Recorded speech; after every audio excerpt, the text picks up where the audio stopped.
राजस्थान की धरती जहां रेत के कण कण में वीरों की गाथाएं बसती है, लेकिन इतिहास में एक ऐसा योद्धा भी हुआ जिसने युद्ध भूमि में सिर कट जाने के बाद भी तलवार चलाना नहीं छोड़ा, अपनी मातृभूमि के लिए। यह कहानी है वीर शिरोमणि राठौड़ राय श्री कल्लाजी महाराज की। विक्रम संवत 1601 राजस्थान के मेड़ता नगर में एक ऐसे बालक का जन्म हुआ जो आगे चलकर वीरता की मिसाल बनने वाला था। उनके पिता थे सामियाना जागीर के राव अचल सिंह जी और माता श्वेत कंवर। कहते हैं माता को यह पुत्र शिव पार्वती के आशीर्वाद से प्राप्त हुआ था। इस बालक का नाम रखा गया केसर सिंह। भक्ति की महान प्रतीक मीराबाई भी इसी कुल में जन्मी थी और वे कल्ला जी की बुआ लगती थी। बचपन से ही केसर सिंह साधारण नहीं थे।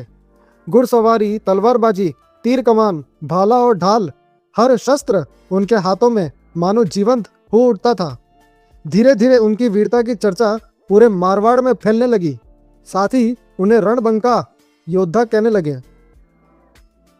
युवावस्था में कल्ला जी ने अन्याय और कुप्रथाओं के खिलाफ आवाज उठाई और एक दिन उन्होंने मारवाड़ छोड़ने का निर्णय लिया।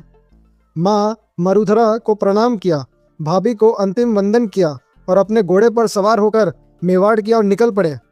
जब यह खबर उनके भाई तेज सिंह और मित्र रणधीर सिंह विजय सिंह को मिली तो वे भी उनके साथ चल पड़े। अब यह केवल यात्रा नहीं थी, यह वीरों का काफिला था जो इतिहास रचने जा रहा था। जब यह दल चित्तौड़गढ़ पहुंचा तो वहां के महाराणा उदय सिंह और वीर सेनापति जयमल ने कल्ला जी का भव्य स्वागत किया। कल्ला जी के शौर्य से प्रभावित होकर महाराणा ने उन्हें रणेला क्षेत्र का जागीरदार बना दिया।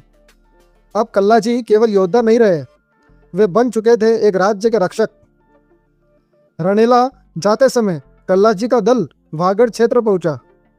तेज बारिश के कारण उन्हें शिवगढ़ महल में रुकना पड़ा। यही पहली बार कल्ला जी की मुलाकात हुई राजकुमारी कृष्ण कांता से और उनके भाई तेज सिंह की चपला से।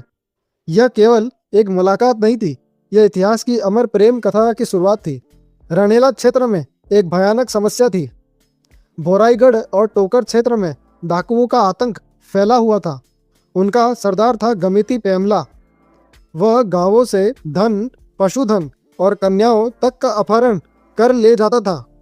जनता भयभीत थी, लेकिन अब उनका रक्षक आ चुका था, कल्ला जी।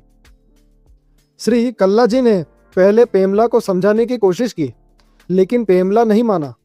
तब कल्ला जी ने सेना के साथ भोराईगढ़ पर आक्रमण कर दिया।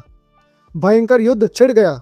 तलवारों की टकराहट, घोड़ों की टापे और रणभूमि की गर्जना, पूरा क्षेत्र गूंज उठा।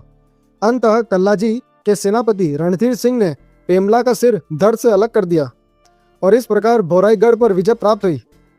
कल्ला जी अब बन चुके थे 56 धरा के राव। लेकिन यह तो केवल शुरुआत थी। आगे चलकर कल्ला जी को मिलने वाला था एक ऐसा गुरु जो उन्हें बना देगा योगी और भविष्य दृष्टा। और फिर आने वाला था इतिहास का सबसे बड़ा युद्ध, चित्तौड़ का युद्ध, जहां कल्ला जी ऐसा बलिदान देंगे जो सदियों तक याद रखा जाएगा, जारी रहेगा।